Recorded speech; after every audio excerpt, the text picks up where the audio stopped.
करेली की पराठे। शिप्रा एक बहुत ही होनहार और अच्छी लड़की थी। वो अपने पति और घर वालों का बहुत अच्छी तरह ध्यान रखती थी। सवेरे सवेरे शिप्रा अपने और सास के लिए चाय बनाती है, पर अलग अलग।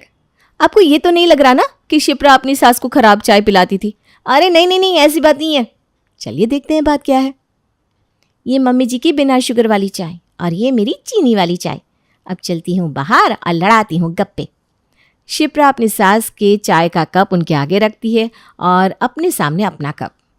अरे बहू, तू साथ में बिस्किट लेकर नहीं आई? बिना कुछ खाए अगर मैं चाय पीऊंगी तो मुझे गैस हो जाएगी ना। अरे हाँ मम्मी जी, अभी लेकर आती हूँ।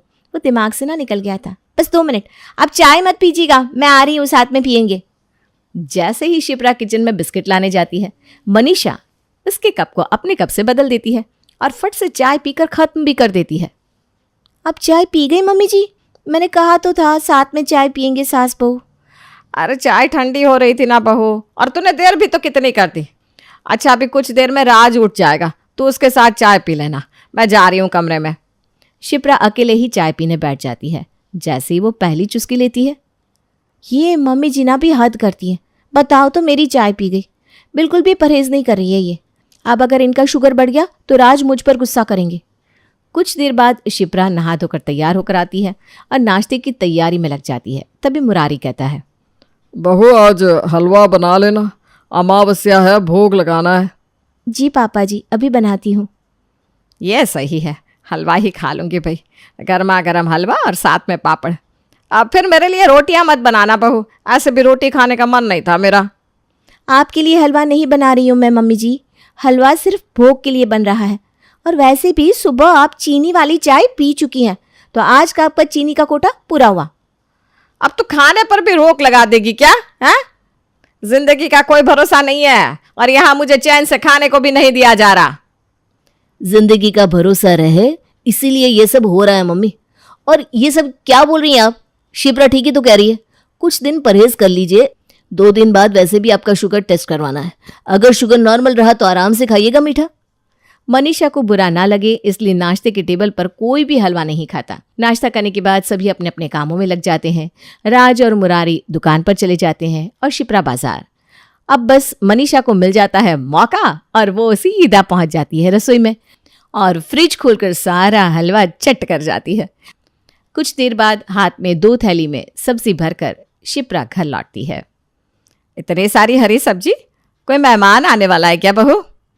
ना आप वॉक करती हैं, ना ही मीठा छोड़ना चाहती हैं, तो ऐसे तो आपका शुगर कंट्रोल होने से रहा मम्मी जी।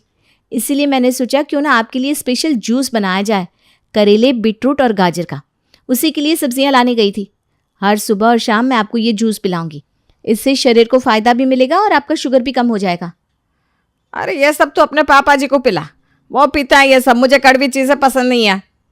मम्मी जी से अगर बहस करने जाऊंगी तो फिर से इमोशनल ड्रामा करेंगी। इससे अच्छा है कि मैं रोज़ जूस बनाकर राज को दे दिया करूंगी, वही पिला देगा मम्मी जी को। दोपहर के 3 बजे राज दुकान से घर खाना खाने आता है। ये लो करेली का जूस, मम्मी जी को पिला दो, क्योंकि मैं अगर उन्हें ये पिलाने जाऊंगी तो वो इस जन्म में तो इस जूस को पियेंगे नहीं। उनकी बहू के हाथ से ना सही, राजा बेटा के हाथ से ही सही। अरे पर क्यों पिलाना है करेले का जूस? मैं कह देता हूँ ना, मम्मी करेंगी कंट्रोल खाने पर। तुम्हें पता है आज सुबह जो हलवा मैंने बनाया था ना, वो पूरा मम्मी जी चट कर गई। अब तुम बोलो कितना कंट्रोल करूं मैं? मैंने सब सुन लिया बहू, तू मुझ पर चोरी का इल्जाम लगा रही है। मैंने नहीं खाया हलवा, तेरे पापा जी ने खाया होगा।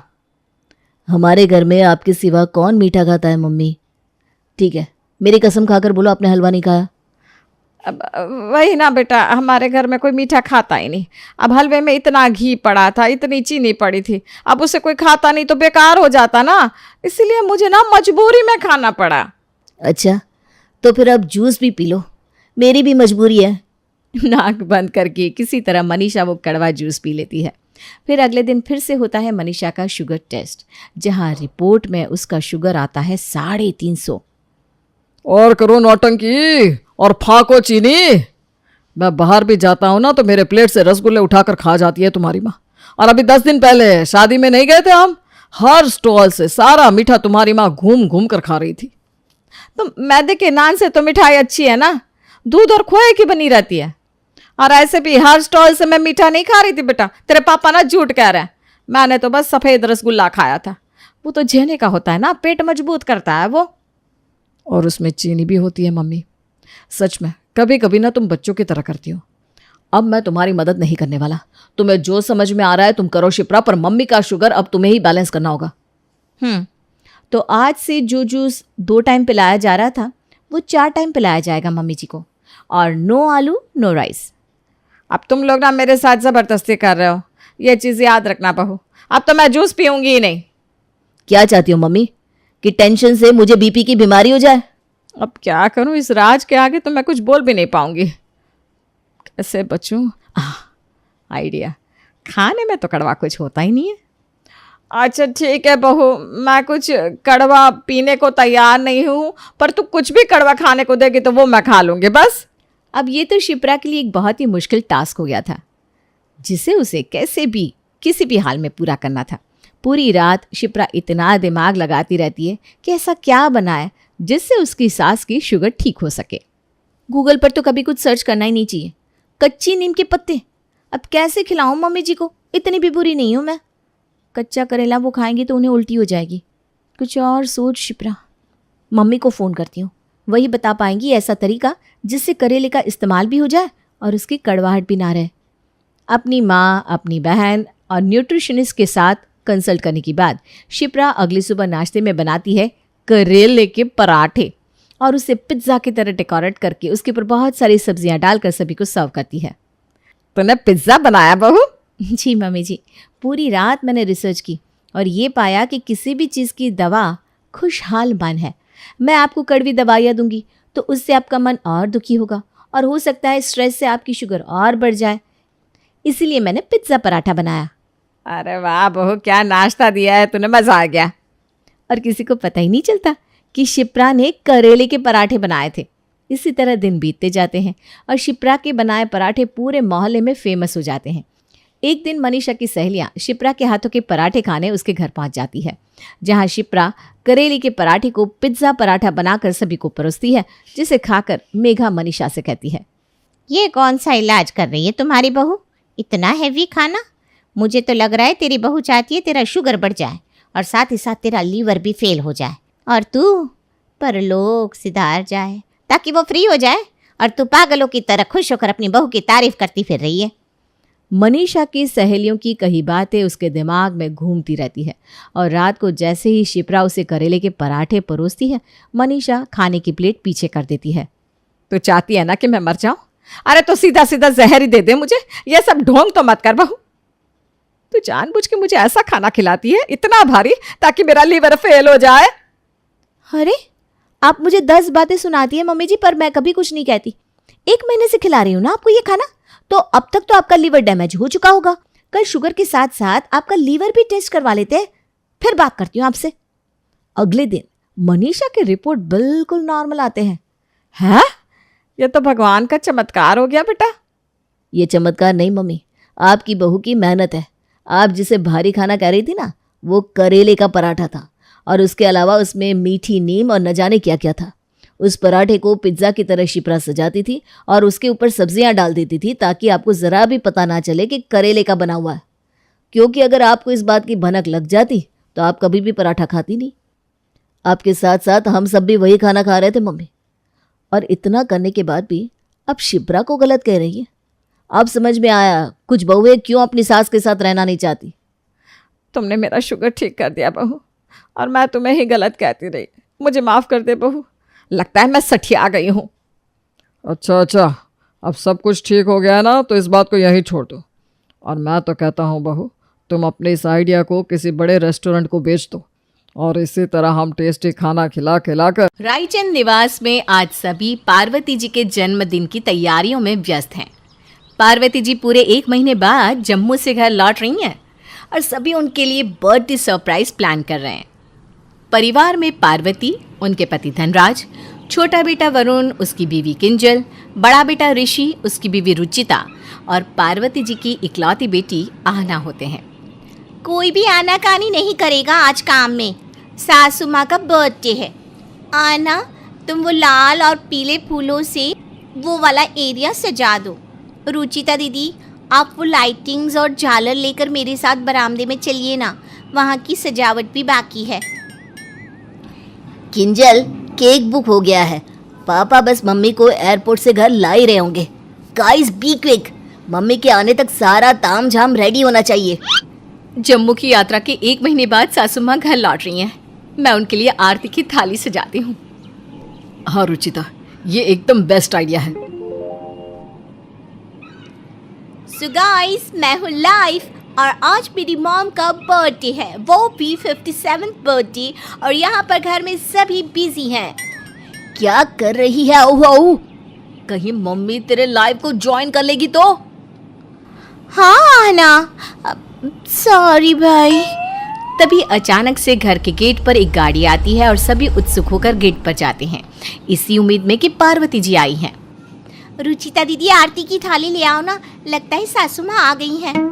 सभी बेसब्री से गेट पर खड़े होते हैं, लेकिन गाड़ी में से पार्वती जी नहीं बल्कि किंजल की कॉलेज की सहेली निष्ठा बाहर निकलती है और किंजल की ओर भागते हुए उसे कस की झप्पी देती है। किंजू माय डार्लिंग, कैसी है तू? निष्ठा, तू और वो भी दिल्ली में? हाउ? मेरी जॉब की पोस्ट शिफ्ट हो गई है और अब मैं दिल्ली की ब्रांच ऑफिस से ही काम करूंगी। तू जानती नहीं कि मैंने कितनी मेहनत से तेरे घर का एड्रेस ढूंढा है। इतनी मेहनत तो किसी पागल आशिक ने भी नहीं की होगी अपनी आशिकी में। तभी पार्वती और धनराज की गाड़ी भी गेट पर आ जाती है और घर की बड़ी बहू रुचिता पार्वती की आरती उतारती है और सभी उसे जन्मदिन की शुभकामनाएं देते हैं। जन्मदिन मुबारक हो सासू माँ, आपकी लंबी उम्र हो और सदैव ऐसे ही मुस्कुराती रहो। अब किंजल बहू, ये लड़की कौन है? नमस्ते अंकल जी, मैं किंजू डार्लिंग की बेस्टी हूँ। आई मीन आपकी बहू की सहेली निष्ठा। हम दोनों ना एक ही कॉलेज में थे और एक दूसरे को पिछले 10 सालों से जानते हैं, लेकिन इसकी शादी होने के बाद तो ये मुझे भूल ही गई। अब मैं ना दिल्ली में आ गई हूँ, देखना कैसे डेरा जमा के बैठती हूँ तेरे ससुराल में। हाँ हाँ, चल अंदर, आज सासू माँ का जन्मदिन है। आई नो, देखा मैंने अभी सब कुछ। हैप्पी बर्थडे आंटी जी, आप इतनी सुंदर लग रही हो आज। हाँ, मैं मर जावा गुड़ खा के, नजर ना लगी आपको किसी की भी, सभी बुरी नजर वालों की, ऐसी की तैसी। ओए होए, तू कब से सीख गई ये सब? क्यों बहन, तुझे क्या लगा? तुझे ही सब पता है। मैं भी एक घर की बहू हूँ, भले ही अपना ससुराल मुंबई छोड़ आई हूँ काम के सिलसिले में, लेकिन यहाँ आकर भी अपने संस्कारों को नहीं भूलूंगी। You get that?